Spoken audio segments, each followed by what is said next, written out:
एक ऐसा प्रोडक्ट जिसकी पिछले 20 साल से कीमत नहीं बढ़ी है, लेकिन फिर भी वो कंपनी ग्रो कर रही है।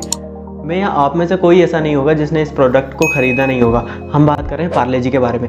पार्ले जी ऐसी कंपनी जिसने अपने रेट पिछले 20 साल से बढ़ाए नहीं है, स्टिल वो ग्रो कर रही है। तो हम इस वीडियो में उसके बारे में जानेंगे कि एक्चुअल में वो कंपनी काम कैसे करती है और कैसे अपने प्रोडक्ट पब्लिक तक पहुंचाती है, वो भी कम कीमत में पहुंचाती है। हम उस कंपनी के 5 ऐसे ट्रिक्स के बारे में बात करने वाले जिन्हें यदि आप अपने बिजनेस में इंप्लीमेंट करते हैं तो बहुत ज़्यादा ग्रो कर सकते हैं। 4th नंबर का मेरा सबसे फेवरेट टॉपिक है, तो उसे मिस मत करिएगा। पार्ले जी बिस्किट ने न सिर्फ कामगार और गरीबों का पेट भरा, बल्कि पार्ले कंपनी को फायदा पहुंचाया। 1991 से साल 2000 के दौरान कंपनी भारत के बाहर भी ग्रो करने लगी।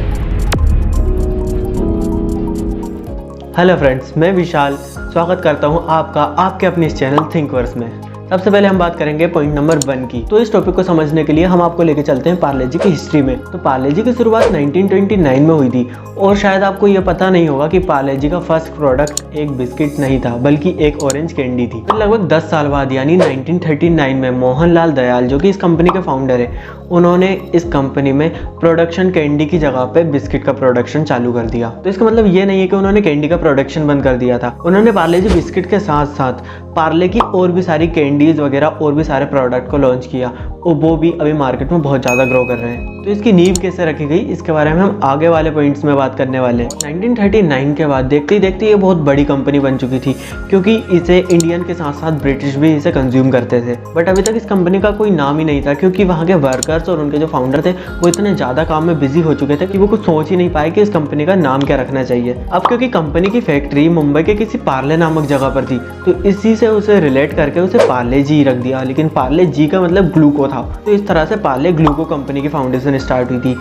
लेकिन 1982 में इसे पार्ले ग्लूको की जगह पार्ले जी रख दिया। यहाँ जी का मतलब यानी जीनियस होता है। अब इसका नाम चेंज करने का मेन रीज़न ये था क्योंकि ग्लूको नाम से बहुत सारी कंपनी खड़ी हो चुकी थी जो कि इस कंपनी की कॉम्पिटिटर थी, और वो भी अपने ग्लूको वर्ड का यूज़ करते थे अपने बिस्किट में। तो इस कंपटीशन को ख़त्म करने के लिए, क्योंकि पार्ले ग्लूको उन सभी में गुम हो जाता था, कोई ढूंढ नहीं पाता था कि एक्चुअल में पार्ले ग्लूको असली कौन सा है, तो इस कंपटीशन को खत्म करने के लिए पार्ले ग्लूको ने अपना नाम चेंज करके पार्ले जी रख दिया। जैसे हमने थोड़ी देर पहले बात की थी कि इस कंपनी की फाउंडेशन कहाँ से स्टार्ट हुई थी। तो अब हम आते हैं पॉइंट नंबर 2 की तरफ। अब हम बात करते हैं इस कंपनी की फाउंडेशन से। तो ये बड़ी इंटरेस्टिंग स्टोरी है। तो इसकी फाउंडेशन बहुत इमोशनली तरीके से स्टार्ट हुई थी। जब देश आज़ाद नहीं हुआ था तब ब्रिटिश चाय के साथ साथ कैंडीज और बिस्किट लेते थे, तो उससे वो अपनी अलग रॉयल्टी साबित करना चाहते थे। लेकिन मोहनलाल दयाल, उन्हें ये पसंद नहीं आया। उन्होंने सोचा कि हम इंडियंस के लिए भी बहुत कुछ अच्छा करने वाले हैं। तो यही मन में धारणा लेकर वो चले गए लंदन। वो लंदन में कैंडी बनाना सीखा और 70,000 की कैंडी मशीन लेके आए। इंडिया लाकर कंपनी की फाउंडेशन स्टार्ट की। उन्होंने लोकल पब्लिक के लिए इस कैंडी का प्राइस बहुत लो कर दिया ताकि आम जनता भी इसे अफोर्ड कर पाए। और देखते ही देखते 80% इंडियंस और 20% ब्रिटिश पार्ले कैंडी का कंज्यूम करने लगे, क्योंकि ये अफोर्डेबल भी थी और इसे इमोशनल तरीके से कनेक्ट किया गया था, जिसके बारे में हम आने वाले पॉइंट में बात करेंगे। तो अब टॉपिक पर वापस आते हैं। वर्ल्ड वॉर 2 के टाइम पे इस कंपनी का प्रोडक्शन बिल्कुल बंद हो गया था, क्योंकि उन्हें रॉ मटेरियल मिल नहीं पा रहा था। लेकिन फिर भी उन्होंने इसका रिप्रोडक्शन किया और देखते ही देखते दुनिया की सबसे ज़्यादा बिकने वाली बिस्किट कंपनी बन चुकी थी। अब हम आते हैं पॉइंट नंबर 3 की तरफ। इस पॉइंट में हम बात करने वाले हैं कि ये कंपनी कैसे दुनिया की सबसे ज़्यादा बिस्किट बेचने वाली कंपनी बन गई। वर्ल्ड वॉर 2 और आज़ादी के बाद जब इसका प्रोडक्शन बंद हो गया था, लेकिन इसका रिप्रोडक्शन करना, यही मेन रीज़न है कि ये कंपनी सबसे ज़्यादा बिस्किट बेचने वाली कंपनी बन गई। आप बोलोगे कि ये कैसा रीज़न है, लेकिन फिर भी मैं यही बोलूँगा, क्योंकि ये कंपनी इमोशन के साथ स्टार्ट हुई थी। जैसे कि हमने बात की थी, इस कंपनी के फाउंडर मोहनलाल दयाल ने इस कंपनी की शुरुआत की थी। तो उनके साथ साथ उनके 12 वर्कर्स और काम कर रहे थे। 12 वर्कर्स उनकी फैमिली मेम्बर्स ही थे। अब ये इमोशन और इंडिया के लिए कुछ करने का जुनून ही इस कंपनी का मेन मोटिव था, और इस कंपनी ने अपनी जर्नी में बहुत ज़्यादा उतार और चढ़ाव देखे हैं। फिर आता 2003, जब पार्ले जी दुनिया की सबसे ज़्यादा बिस्किट बेचने वाली कंपनी बन चुकी थी। इस कंपनी ने 2003 आते आते पूरी दुनिया के 27% बिस्किट मार्केट के ऊपर कब्जा करके रखा था। और इस कंपनी के पास पार्ले जी बिस्किट के साथ साथ और भी सारे प्रोडक्ट थे, लेकिन फिर भी पूरी कंपनी का 50% प्रॉफिट ओनली इस बिस्किट से आता था। अब लोग इसे अपने आप से इतना कनेक्ट क्यों कर पा रहे थे और इतने ज़्यादा क्यों खरीदते हैं, तो इस टॉपिक को जानने के लिए अपन चलते हैं नेक्स्ट पॉइंट पे। तो अब बात करते हैं पॉइंट नंबर 4 की, जो है इस कंपनी की पैकेजिंग। हम बचपन से पार्ले जी की सेम पैकेजिंग देखते हुए आ रहे हैं। आपको याद होगा जब हम छोटे थे तब भी हम पार्ले जी की सेम पैकेजिंग देखते थे और अभी भी हम उसकी बेसिक पैकेजिंग देखते हैं, तो इससे हम कहीं ना कहीं इमोशनल कनेक्ट होते हैं। बट आप शायद ये नहीं जानते कि जब इस कंपनी की शुरुआत हुई थी तो इसकी पैकेजिंग ऐसी नहीं थी, बल्कि इसकी पैकेजिंग ऐसी थी।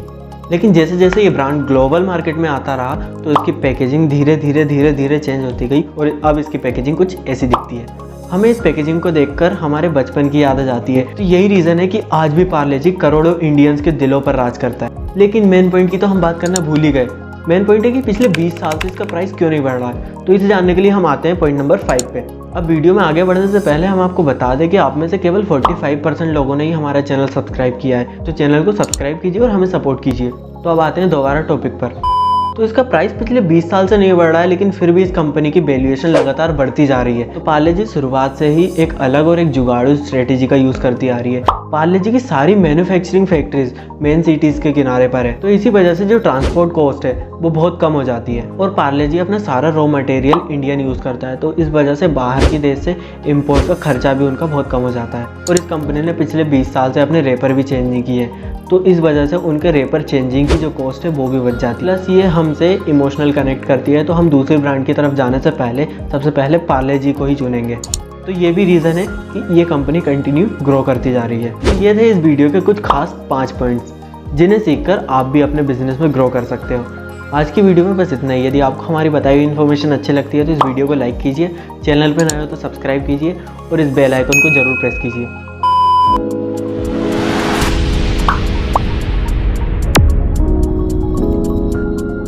यदि आपको पार्ले जी की बिजनेस स्ट्रेटेजी अच्छी लगी हो तो होपफुली आपको ये वीडियो भी पसंद आएगा, जिसमें हमने बात की थी कि MBA चाय वाला और चाय सुट्टावार अपनी कंपनी को कैसे आगे बढ़ा रहे हैं। और ये वीडियो भी आपको पसंद आएगी जिसमें हमने बात की थी कि इंडियन रुपीज़ डॉलर्स के अकाउंट्स कैसे गिर रहा है।